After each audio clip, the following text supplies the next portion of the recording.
Breaking news చూస్తున్నాం. MLA Guvvala Balaraju దాడికి నిరసనగా కాంగ్రెస్ నేతలు ఆందోళనకు దిగారు. సోమాజిగూడలోని రాజీవ్ గాంధీ విగ్రహం ముందు ధర్నా చేయడానికి వెళ్లిన కాంగ్రెస్ నేతల్ని పోలీసులు అడ్డుకున్నారు. కాంగ్రెస్ నేతలు రోడ్డుపైన బైఠాయించి నిరసనకు దిగారు. ఆందోళన చేసిన నేతల్ని పోలీసులు అరెస్ట్ చేశారు. కాంగ్రెస్ నేతల్ని పంజాగుట్ట పోలీస్ స్టేషన్ కు తరలించారు పోలీసులు.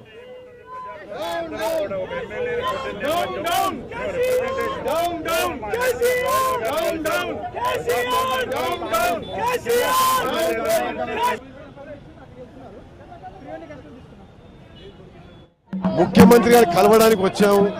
మరి పోలీసులు ఎందుకు అరెస్ట్ చేస్తున్నామో అర్థమైతే లేదు. నిన్న మహబూబ్నగర్ జిల్లా పరిషత్ లో ఈ సంఘటన జరిగింది. నువ్వు ఈ రాష్ట్రానికి హెడ్, మరి ఏంది మీ స్పందన అడుగుదాం వచ్చినావు. దానికి కూడా కలవడానికి ఇష్టం లేకుండా ఎట్లా? తప్పనిసరిగా బాలరాజు మీ చర్యలు తీసుకోవాలి.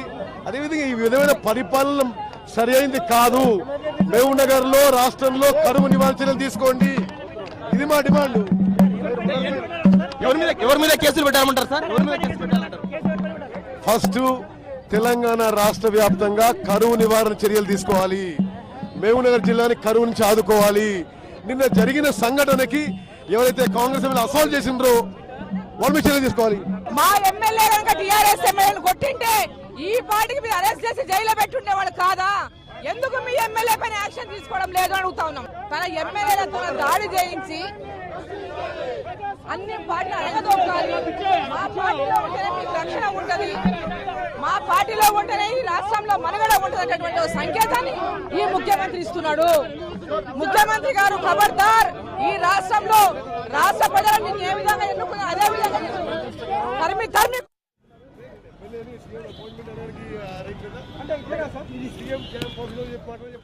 కాంగ్రెస్ నేతల అరెస్ట్ పై పూర్తి వివరాలు శివారెడ్డి అందిస్తారు. శివారెడ్డి చెప్పండి, నేతల ఆందోళన అరెస్ట్ పై అప్డేట్స్ ఏంటి? రాజేందర్, సీఎం క్యాంపు కార్యాలయం ముట్టడికి ప్రయత్నించిన కాంగ్రెస్ నేతలందరినీ కూడా సోమాజిగూడ రాజీవ్ గాంధీ విగ్రహం దగ్గర పోలీసులు అరెస్ట్ చేశారు. నిన్న మహబూబ్నగర్ జిల్లా జెడ్పీ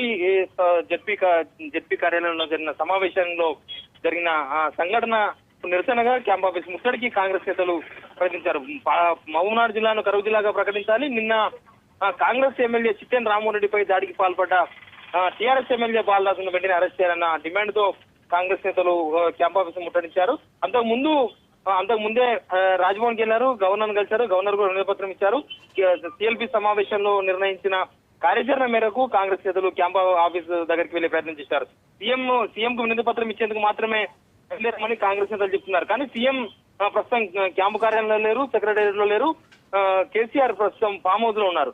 అయినప్పటికీ కూడా సీఎం ఆఫీస్ లో సీఎంఓకు మా వినతి పత్రం ఇచ్చేందుకు బయలుదేరామని చెప్తున్నారు. అయినప్పటికీ పోలీసులు ముందస్తు అరెస్టుగా ఇక్కడ సోమాజిగూడ రాజీవ్ గాంధీ విగ్రహం దగ్గరని అందరినీ అరెస్ట్ చేశారు. ఈ ఆందోళనలో పిసిసి చీఫ్ ఉత్తమ్తో పాటు జానారెడ్డి, డీకే అరుణ, నిన్న సంఘటనలో ఎమ్మెల్యే బాలరాజు చేసుకున్న చిట్టెన్ రామోరెడ్డితో పాటు మహిళా ఎమ్మెల్యేలు ఉత్తమ్ పద్మావతి, మిగతా ఎమ్మెల్యేలు అందరూ కూడా ఈ ఆందోళనలో పాల్గొన్నారు. వాళ్ళందరూ కూడా క్యాంప్ ఆఫీస్ లో కేవలం సీఎంఓలో ఒక వినతి పత్రం ఇచ్చేందుకు మాత్రమే వెళ్తున్నామని పోలీసులకు వివరణ ఇచ్చినప్పటికీ పోలీసులకు కాంగ్రెస్ నేతల మధ్య తీవ్ర వాగ్వాదం జరిగింది. వాగ్వాదం తర్వాత పోలీసులు వాళ్ళెవరిని కూడా సోమాజిగూడ నుంచి క్యాంప్ ఆఫీస్ కు వెళ్లకుండా పోలీసులు అడుగుతున్నారు. ఆ తర్వాత వెంటనే అరెస్ట్ చేసి వాళ్ళందరినీ పోలీస్ స్టేషన్ కు తరలించారు.